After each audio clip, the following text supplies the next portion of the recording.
के आसपास इनकी नींद टूटती है और ये देखते हैं कि बहुत ज्यादा बारिश हो रही है। तब ये लोग अपना रेनकोट डालते हैं और होटल का रूम लॉक करके बाहर निकलने लगे। तब जो होटल का मालिक था रिसेप्शन पे बैठा हुआ था, वो बोलता है कि काम कीजिए, आपने चाबी देके चाहिए, हम साफ सफाई ये सब करवा देंगे। तब जो राजू है इसने बोला कि नहीं, हमारे को सामान भी पड़ा हुआ है, थोड़ा सा मतलब महंगा सामान है और ऐसे हम कैसे चाबी देके चले जाएं। फिर होटल वाले ने बोला कि फिर तो हम साफ सफाई नहीं करवा पाएंगे क्योंकि जो आपका कमरा है इसकी सिर्फ एक ही चाबी है। राजू बोलता है कि ठीक है, कोई बात नहीं, हमें कल भी रुकना है, आप कल साफ करवा दीजिएगा। ये बात बोलकर दोनों होटल से बाहर निकल जाते हैं। पर यहाँ इनसे गलती ये हो गई कि जिस डबल डेकर रोड ब्रिज तक इनको जाना था उसके बारे में इन्होंने होटल वाले से पूछा नहीं कि किस रास्ते से जाए, कैसे जाए। ये सीधा गूगल मैप लगाते हैं उस डबल डेकर ब्रिज पर जाने का और यहीं पे हो जाता है खेला। जब अभी आप मैप देखेंगे तो पता चलेगा कि चेरापूंजी से लेफ्ट हैंड साइड की तरफ एक रास्ता जाता है जो कि आपको लेके जाएगा सिंगल डेकर ब्रिज पे।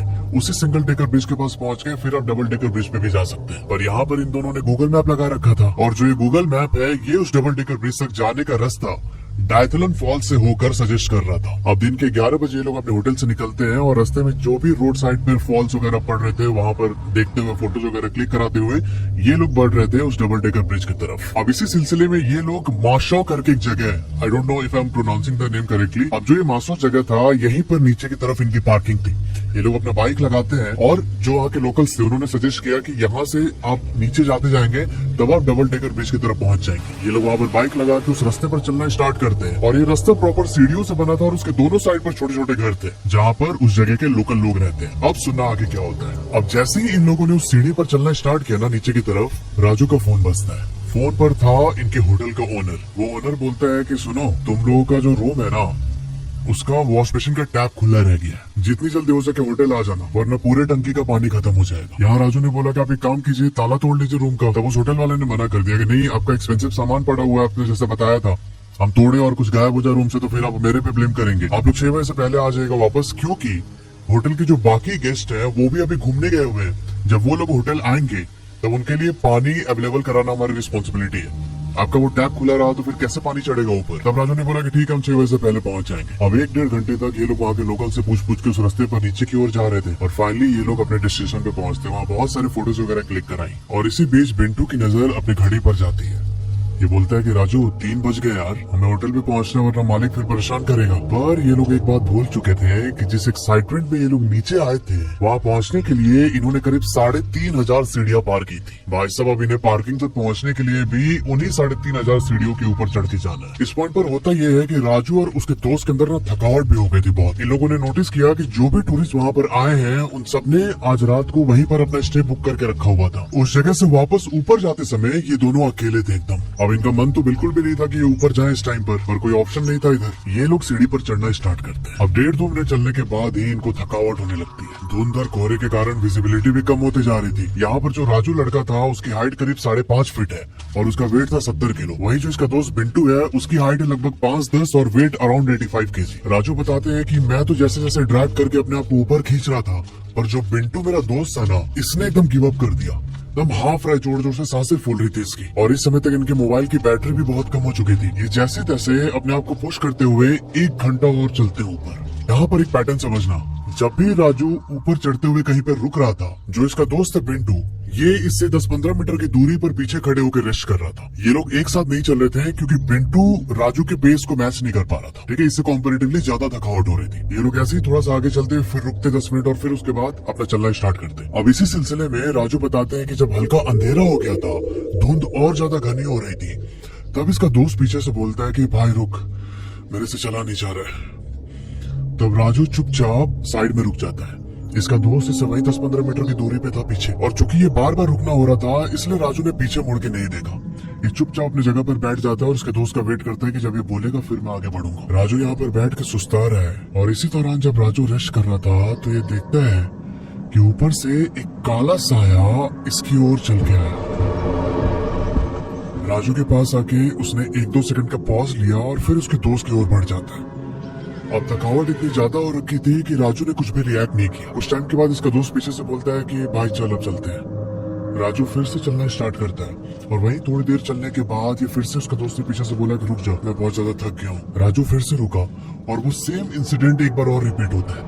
वो काला साया फिर से राजू को क्रॉस करके पीछे गया और इस बार राजू पीछे मुड़ के देख लेता अपने दोस्त की तरफ, क्योंकि वो साया उधर ही जा रहा था। और भाई साहब ये देखता है कि इसका जो दोस्त है ना, ये एकदम फ्रीज होके, ऐसा लग रहा था जैसे सामने कोई खड़ा है इसके और वो उससे बात कर रहा है। उस धुंध के बीच जब राजू ने सीन देखा तो एकदम डर गया भाई। ये अपने दोस्त को 2-3 बार आवाज देता है कि भाई चल, भाई रात हो रही है, हमें होटल पहुंचना, चलना। पर उसके दोस्त ने कुछ भी रिस्पॉन्ड नहीं किया। अभी ये सीन देख के राजू चल के अपने दोस्त के पास जाता है और इसने उसे ऐसे पकड़ के शेक किया कि भाई चल ऊपर। और फिर यहाँ पे ना जो उसका दोस्त था, पता नहीं उसके अंदर क्या शक्ति आई, भाई वो दौड़ के ऊपर भागने लगा। राजू ये देख के एकदम सन रह गया कि भाई अभी तक इससे चला नहीं जा रहा है, ये कैसे दौड़ते हुए ऊपर जा रहा। अभी इसकी यहाँ पर एकदम फटेहाल हो गई। ये चुपचाप वहाँ खड़े होके अपने दोस्त को ऊपर उस कोहरे में गायब होते हुए देख रहा था। राजू इस समय उस जगह पर एकदम अकेले है, ना ये आगे जा सकता था ना पीछे, कोई भी और नहीं है उस रास्ते पे। राजू अब जैसे तैसे खुद को संभालते हुए उस रास्ते पर धीरे धीरे आगे बढ़ने लगा। इसकी इतनी भी हिम्मत नहीं हो रही थी कि ये पीछे मुड़ के देखे कि कोई आ तो नहीं रहा पीछे से। इस मोमेंट पर राजू ने अभी बस 4-5 कदम ही आगे बढ़ाए होंगे कि तभी से पीछे से अपना पूरा नाम सुनाई देता है। कोई इसका पूरा नाम लेके बुला रहा था अपनी तरफ। राजू बताते हैं कि वो जो भी चीज थी वो इस कदर मेरा नाम ले रही थी कि मैं ना खुद को रोक नहीं पा रहा था। मतलब कोई चीज मुझे ना खींच रही थी अपनी तरफ कि मैं जस्ट पीछे मुड़ के रिस्पॉन्ड करूं उसकी कॉलिंग को। पर इन्होंने ऐसा नहीं किया। इनके अंदर एक एड्रेनलिन पंप होता है और ये उस सीढ़ी पर दौड़ने लगते हैं आगे की तरफ। पर फिर वही कुछ सेकंड दौड़ने के बाद इनको थकान हो गई और ये हांफने लगे। और इसी बीच इन्हें सुनाई देता है कि सामने की तरफ से कोई आ रहा है, मतलब किसी के चलने की आवाज सुनाई दी राजू को। अब धीरे धीरे वो आवाज लाउड होते जा रही थी और राजू की और करीब पहुंच रही है। अभी इस समय राजू कुछ भी रिएक्ट करता कि तभी इसके सामने एक आदमी आगे खड़ा हो जाता है। 55-60 साल का वो आदमी होगा और वहाँ खड़े होके राजू से पूछने लगा कि इस समय यहाँ पर क्या कर रहे हो इस रास्ते पे? तुमको नीचे ही रुक जाना चाहिए था, अकेले क्यों जा रहे हो इस रास्ते पे? तुम कहाँ से आए हो, किस जगह होटल लिया? सारे डिटेल पूछी राजू से। राजू को लगा कि शायद सीढ़ी के साइड में जो छोटे छोटे घर बने हुए उन्हें किसी घर के अंकल होंगे, तो इसने सारी बात बता दी। और इसी दौरान राजू ने अपने फ्रेंड के भी बारे में बताया कि अंकल वो शायद आगे चला गया और हम दोनों बिछड़ गए। मुझे अपने दोस्त की बहुत चिंता हो रही है। यहाँ पर उस आदमी ने राजू को जैसे तैसे कन्विंस कर लिया कि अभी आगे अकेले जाना ठीक नहीं है, तुम मेरे घर पर चलो, आज रात वहीं पर रुकना और कल सुबह सुबह निकल जाना अपने होटल की तरफ। अब उस पूरे हालात में राजू को यही चीज सही लगी। ये उस आदमी के साथ उसके घर पहुंचता है और भाई साहब जैसे ही उसके घर पहुंचा, राजू देखता है कि उसका फ्रेंड बैठा हुआ है उस आदमी के घर पे।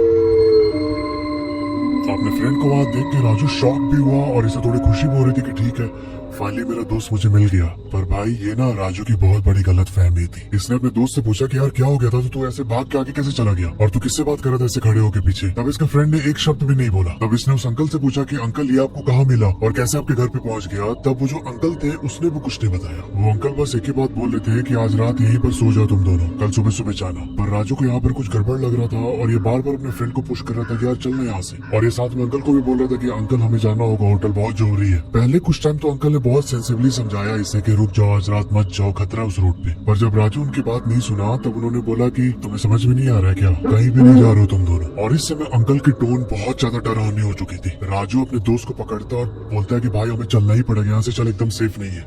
और उसका दोस्त तो जैसे हिप्नोटाइज होकर बैठा हुआ था, जैसे जैसे खींच के उसे बाहर निकाला और ये दोनों सीढ़ी पे भागने लगे। जो वो पार्किंग वाला स्पॉट था उससे 1 मिनट पहले राजू देखता है कि सीढ़ी से 3-4 लोग उधर के नीचे आ रहे हैं। वो वहाँ के लोकल्स थे। राजू यहाँ उनकी तरफ देखते हुए बोलते हैं कि यार बिंटू, लग रहा हम पहुंच गए ऊपर पार्किंग पे। इस समय वो जो लोकल्स थे वो इसके एकदम करीब आ चुके थे। इन्होंने राजू को देखा और एकदम शॉक्ड हो गए। उन्होंने एकदम चौंकते हुए राजू से पूछा कि यार ठीक हो तुम?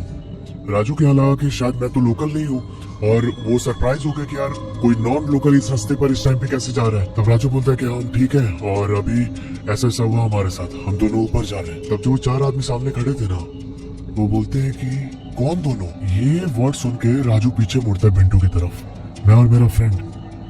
और भाई साहब जैसे ही पीछे मुड़ा ये पाता है कि भाई बिंटू है ही नहीं उधर, ये अकेले ही था उस सीढ़ी पे। ये देख के राजू एकदम कांपने लगा और उन चारों से बोला कि शायद मेरा दोस्त वही अंकल के पास ही रह गया। तब उन चारों में से एक बंदा बोलता है कि सुनो, रिलैक्स करो, तुम्हारा फ्रेंड ऊपर पार्किंग में है और उसने ही हम चारों को भेजा है तुम्हें ढूंढने के लिए। तब ये लोग राजू को पकड़ के ऊपर लेके आते हैं पार्किंग के पास और फिर उन्होंने बताया कि तुम जिस अंकल के बारे में बात कर रहे हो ना, आज से कुछ साल पहले इसी रास्ते पर ट्रैक करते हुए उनका पैर फिसल गया था और उनकी डेथ हो गई। उनके साथ उनका बेटा भी था और अपने पापा के डेथ को देख के उससे रहा नहीं गया और उसने भी उस जगह से सुसाइड कर लिया था कूद के। अगर तुम वहाँ से निकलने की जिद ना करते और आज रात वहीं पे रुके होते ना तो जिंदा वापस लौटने का कोई चांस ही नहीं था। अब सुनना क्या होता है।